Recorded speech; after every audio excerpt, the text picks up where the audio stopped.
तपाईलाई म भन्छु जसले त्यो मूर्ति भत्काउनु पर्छ भनेका छन् उनीहरूको आराध्य देव देवादिदेव पशुपतिनाथको परिसरमा नन्दीको विशाल अजङ्गको एउटा प्रतिमूर्ति छ, मूर्ति छ। त्यसलाई निन्दा भर्सना गर्ने गाईको मूर्तिहरू हुन्छन् ठाउँ ठाउँमा के त्यसलाई तपाईँले बाहिर हेर्दा बुङ्गुर जस्तो पनि देखिन्छ अथवा धराने कालो सुँगुर भन्ठाने पनि केही फरक पर्दैन। त्यसरी एउटा अजङ्गको मूर्ति स्थापना किराँतीहरूको एउटा राम्रो थलोको रूपमा पनि परिचित भएको र मूलवासीहरूले सम्मानित ठान्ने बरा क्षेत्र भनेर त तपाईँले त्यहाँ देख्नु नै हुन्छ। बरा भनेको यही बँदेललाई नामाकरण योग्य कुरा हो। जाँड पार्टी, रक्सी पार्टी, डिस्को पार्टी, डिजे पार्टीमा पैसा उडाउनु सट्टा ऐतिहासिक दृष्टिकोणले धेरै राम्रो मानिने एउटा बराको मूर्ति त्यहाँ राखिँदा मेरो त मन छमछमी नाच्नलाई एकदम पृथ्वीनारायण शाहको शालिग तोड्ने अनि यस्तो शालिग बनाउने भनेर कुतर्क गरिएको छ। पृथ्वीनारायण शाह मात्रै होइन, उहाँ त एउटा युनिफायर किङको रूपमा परिचित हुनुहुन्छ। अब उहाँ मात्रै होइन, हर कसैको इमान सिंह चेन्जुमको पनि शालिग साथै प्रदेशमा बनाउनु पर्यो। म त यो भन्छु, किनभने यलम्बरको प्रतीक बनाउनु पर्यो, सबैको प्रतीक। त्यसो भए चितवनमा गैँडाको प्रतिमूर्ति छ, चितवनमा एउटा राइनो प्लेस पनि भनिन्छ। टुरिस्टहरू यहाँ आउँदाखेरि त्यो राइनोको अगाडि मैले धेरैले सेल्फी खिचाएको देखेँ। नेपालीहरू पनि त्यहाँ गएर खुसी हुन्छन्। त्यहाँ त झन् 1 करोड जतिमा बनेको रहेछ के त्यो तोड। त्यो त अज्ञानी र अबुझरले हो। हिन्दू वैदिक सनातनी अन्तर्गतै 10 वटा अवतार मध्ये एउटा प्रमुख अवतार मध्ये एक बरा अवतारको प्रतिमूर्ति राख्दा कोही बेखुसी हुन्छ भने त्यो असली हिन्दू नै हुन सक्दैन, त्यो असली वैदिक सनातनी नै हुन सक्दैन। त्यसले पुराण कथा, हाम्रो मिथक, 4 वेद 18 पुराणको भ्यौ नै पाएको छैन। त्यसले महापण्डित वेदव्यासदेखि स्वामी प्रपन्नाचार्य काले राईको इतिहास बुझ्नै सकेको छैन। त्यसले योगी नरहरिनाथको वास्तविक सम्मान गर्नै सकेको छैन।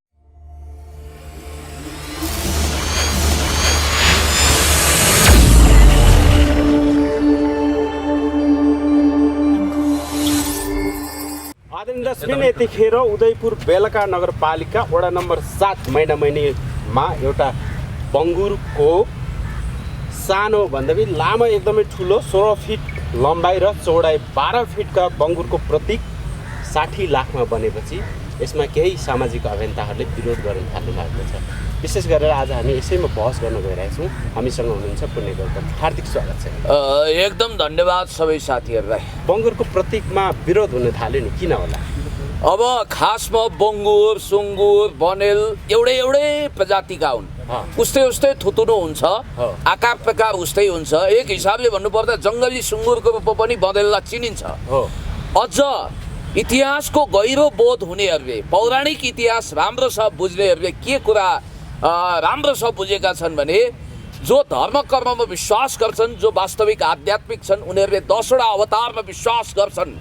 त्यो 10 अवतार मध्ये तेस्रो अवतारको रूपमा जस्तो मत्स्य अवतार अथवा कछुवा अवतार भने जस्तै बनेल अवतार, बरा अवतार भनेर पनि चिनिन्छ र त्यसको प्रतीकको रूपमा त्यहाँ एउटा बँदेलको प्रतिमूर्ति, बनेल पनि भने भयो, बँदेल भने पनि भयो, अथवा त्यो एक हिसाबले बाहिर हेर्दा बुङ्गुर जस्तो पनि देखिन्छ अथवा धराने कालो सुँगुर भन्ठाने पनि केही फरक पर्दैन।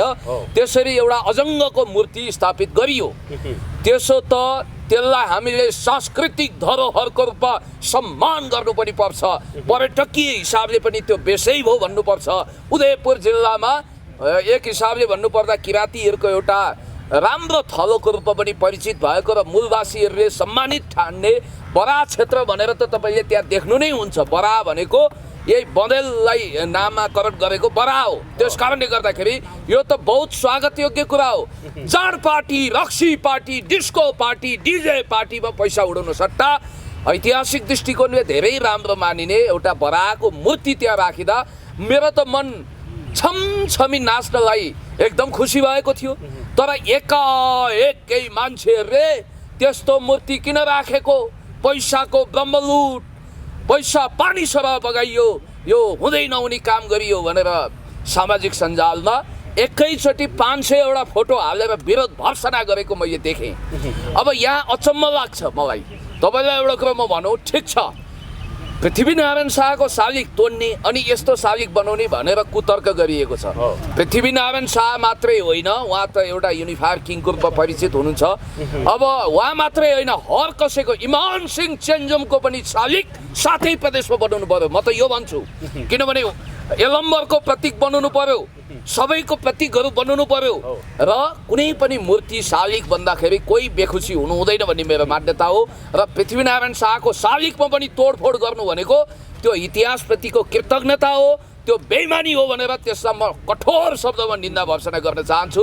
र त्यस्ता मानिसहरूले देशलाई बुझेको हुँदैन, इतिहासलाई बुझेको हुँदैन। त्यसै गरी बराहको मूर्तिलाई त्यो तत्काल तोडफोड गर्ने फेरि त्यहाँ त्यति मात्रै भनेको छ र कतिले त तत्काल तोडफोड गरेर त्यसलाई हटाउनुपर्छ भनेको छन्। म उहाँहरूलाई भन्न चाहन्छु, त्यसो भए चितवनमा गैँडाको प्रतिमूर्ति छ, चितवनमा एउटा राइनो प्लेस पनि भनिन्छ।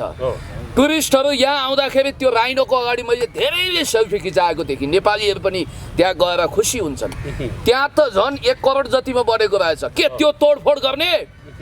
आराध्य देवादिदेव पशुपतिनाथको परिसरमा नन्दीको विशाल अजङ्गको एउटा प्रतिमूर्ति छ, मूर्ति छ, त्यसलाई निन्दा भर्सना गर्ने? गाईको मूर्तिहरू हुन्छन् ठाउँ ठाउँमा, के त्यसलाई तपाईँले तोड्ने?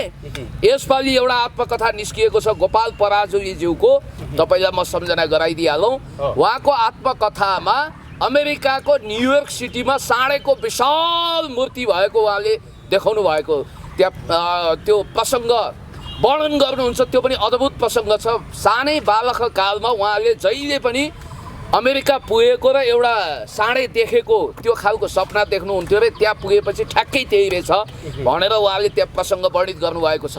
म तपाईँलाई भन्छु, हामी कति सांस्कृतिक धरोहर र सम्पदाको धनी छौँ भने हामी काग तिहार, कुकुर तिहार, अनि त्यसपछि गाई तिहार भनेर हामी हरेक जनावरको पूजा पनि गर्छौँ। यो त हाम्रो सांस्कृतिक वैभवता र विकसित स्वरूप हो नि त। संसारमा नेपाल जस्तो महान सांस्कृतिक धरोहर भएको अर्को देश देखाउनुहोस्। 33 कोटी देवता भनेर जो हामी भन्छौँ त्यसको अस्तित्व पनि यही। विज्ञहरूले के भन्नुहुन्छ भने नि, धेरै विज्ञहरूले के भन्नुहुन्छ भने अब यो गाईको, गोरुको, साँडेको, सुँगुरको यो प्रतीक बनाउनु भन्दा होइन, त्यो पैसाहरू चाहिँ विकासको स्रोतहरूमा खर्च गरौँ भन्नुहुन्छ कि? ए बाबा, त्यसो भए नारायण गोपालको प्रतीक किन बनाउने भने?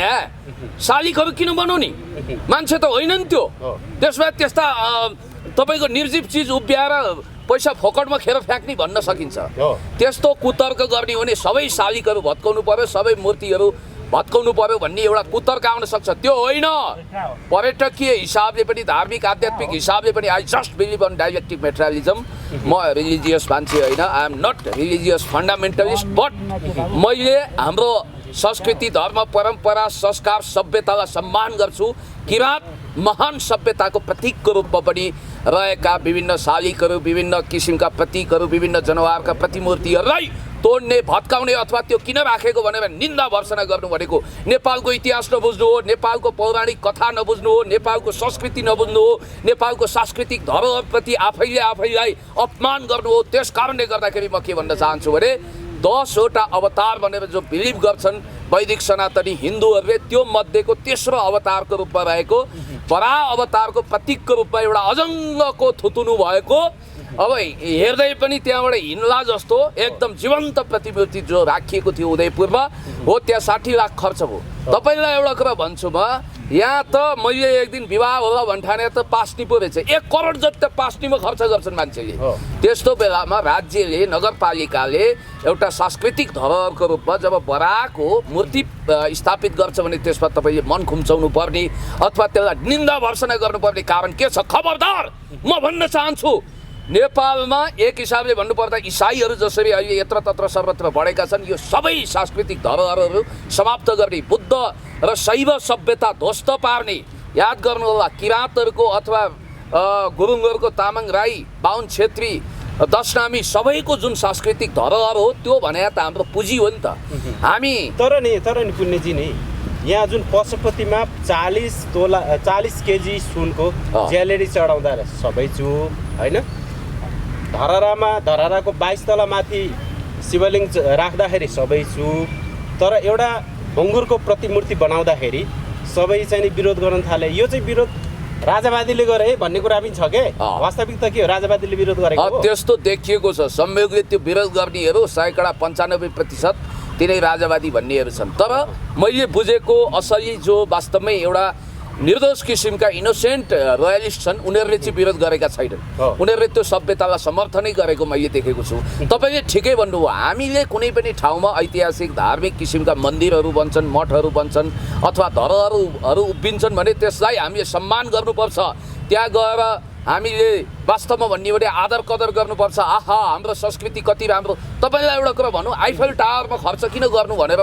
भने हुँदैन धर्ना किन बनाउनु त्यो बेकारको धर्राको के काम भीमसेन थापाले हिजो बनाए अब हामीलाई काम छैन त्यो धर्रा त्यो बाबा हातको टाँगाले पनि हेर्न नसक्ने भनेर भने हुन्छ नि त अथवा तपाईँले केही पनि बनाउनु भएन त्यसो भए त कुनै विकास निर्माण पनि गर्नु भएन यहाँ हुँदा हुँदा भोलि बाटो किन बनाउने मान्छेको खुट्टो छँदैछ जहाँबाट हिँडे नि भयो जसरी हिँडे पनि भयो भन्न सकिन्छ त्यस कारणले गर्दाखेरि जुन ढङ्गको अर्को कुरो म तपाईँलाई भन्दै थिएँ कि याद गर्नु होला मित्र जसरी हामीले हरेक सभ्यता र संस्कृतिलाई सम्मान गरेका छौँ हामीले सर्वधर्म समभावको मान्यता लिएर कुनै धर्मलाई काखा कुनैलाई पाखा गर्ने त्रेतायुगको कैकैको नीतिलाई हामीले अस्वीकार गरेर हामीले के भनेका छौँ भने हरेक परम्परा संस्कृतिलाई जस्तो एकछिनको लागि म लिम्बूहरूको धान नाचमा रमाउन सक्छु सेवारो सेवा जोजोलोपा फ्याफुल्ला वालेको सलाम नमस्ते जे भन्दा पनि लोसार मनाउँदा पनि हामी खुसी हुन्छौँ किनभने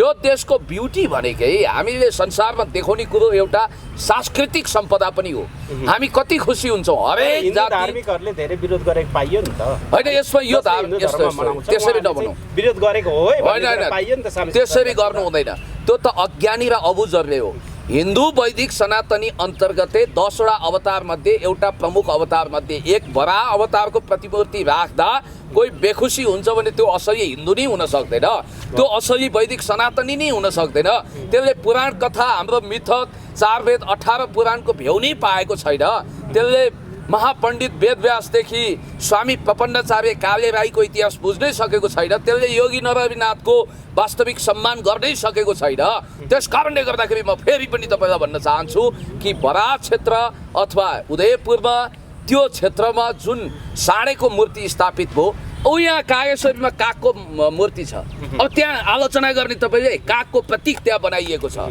काहीँ बाख्राको बनाइएला कसैले पूजा गर्छन् तपाईँलाई थाहा छ नि अमेरिकाको राष्ट्रिय चिन्ह गिद्ध हो यो पनि तपाईँलाई थाहा छ त्यस कारणले अब हामीले जुन चिजलाई प्रतीकको रूपमा अथवा आध्यात्मिक प्रतीकको रूपमा सम्मान गरेका छौँ त्यसलाई भत्काउनु पर्छ तोड्नु पर्छ त्यसलाई सिद्ध्याउनु पर्छ भन्नु भएन त्यसकारण जाली जेली कृत्य रकमीहरूले जे कुरो गरे पनि म कुन कुरोमा स्ट्रङली अपोज गर्छु भने नेपालको इतिहास चाहिँ नपढेको पौराणिक अथवा तपाईँको आध्यात्मिक इतिहासको अथवा त्यसका ग्रन्थहरूको कुनै भ्यौ नै नभएका टप्पर टुइयाहरू भुइँफुट्टाहरू जो विभिन्न किसिमका राष्ट्रिय अन्तर्राष्ट्रिय शक्ति केन्द्रमा पनि एफिलिएटेड भएका छन् उनीहरूले त नेपालमा जाति भाषा धर्म लिङ्गको बिचमा त clash of civilization and remaking of old order written by Samuel P Huntington त्यो घोकेर नेपालमा सभ्यता जाति भाषा धर्म लिङ्गको बिचमा काट्टो छिनो मचाउने ब्लड सेड बचाउने त्यो प्रयत्न गरिरहेका छन् एउटा कुरा ख्याल गर्नु होला नेपाल भनेको यस्तो महान देश हो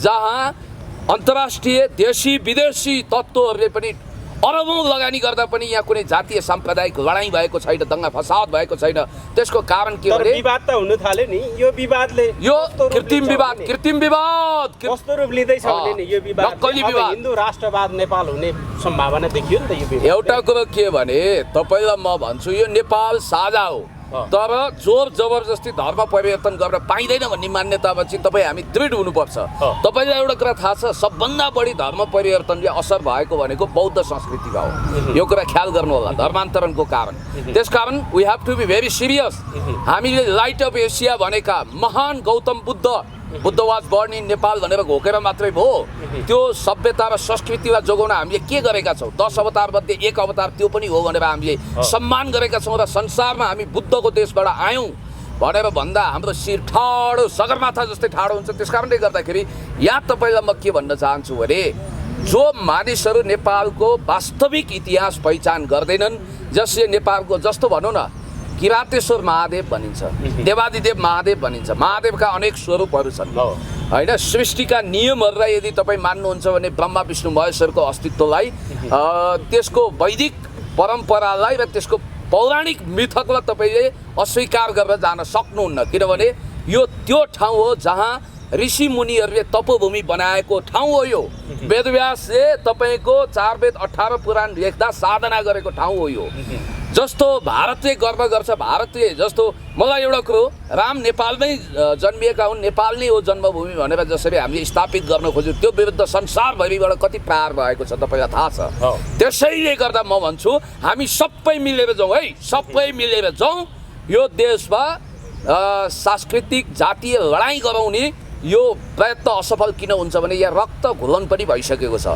किनभने खुद मेरो सानी आमाको छोरीले तामाङसँग बिहा गर्नुभएको छ तपाईँलाई म भनिहालौँ यहाँ बाहुन छेत्री राई लिम्बू मगर तामाङ गुरुङ सबै जातिको सबै सम्प्रदाय छ विवाहबारी चलेको छ यो देशमा मधेसीहरूको पहाडियासँग बिहा भएको छ मुसलमानको हिन्दूसँग पनि बिहा भएको छ त्यस कारणले गर्दाखेरि वैदिक सनातनीहरूको बौद्ध धर्म अवलम्बीहरूसँग पनि विवाहबारी भएको छ त्यसैले गर्दा एउटा चाहिँ के भने यो कुख्यात जुन पानी काट्ने यो जातीय परम्परा छ जुन ढङ्गको दलित भनेर महान शिल्पी समुदायलाई अपमान गरिएको छ त्यो चाहिँ सम्पूर्ण रूपमा अन्त्य हुनुपर्छ र म के भन्छु भने हरेक ठाउँमा आफ्नो सांस्कृतिक धरोहरको रूपमा यदि मूर्ति बनाइन्छ भने त्यहाँ कुनै पनि मान्छे कुनै 12 हातको टागा कुनै इन्द्रका बाउ चन्द्रले छुन पाउँदैन म जान्छु अब उदयपुर सेल्फी खिच्छु म त्यो बराको अगाडि त्यो बुङ्गुर अगाडि सेल्फी खिच्नेहरूलाई त भनिसक्नु भएको छ कि अब भत्काउनु पनि तयार हुनुहोस् है सेल्फी खिच्ने कुन इन्द्रका बाउ चन्द्रले भत्काउँछ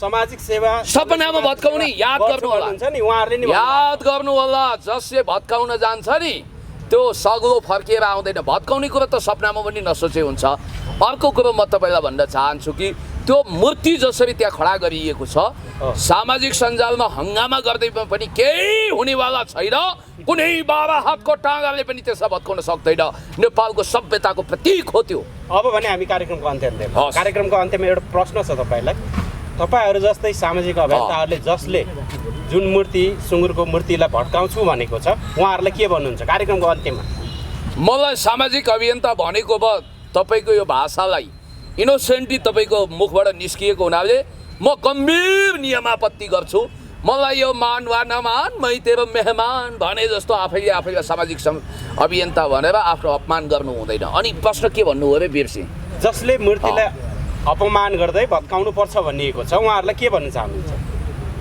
पहरोमा कुइनो ठोक्कायो भने के हुन्छ मित्र कुइनो चकनाचुर हुन्छ कि हुँदैन तपाईँलाई म भन्छु जसले त्यो मूर्ति भत्काउनु पर्छ भनेका छन् उनीहरूको जिन्दगी नै भत्किन्छ हस् त समय र समाज धेरै धेरै धन्यवाद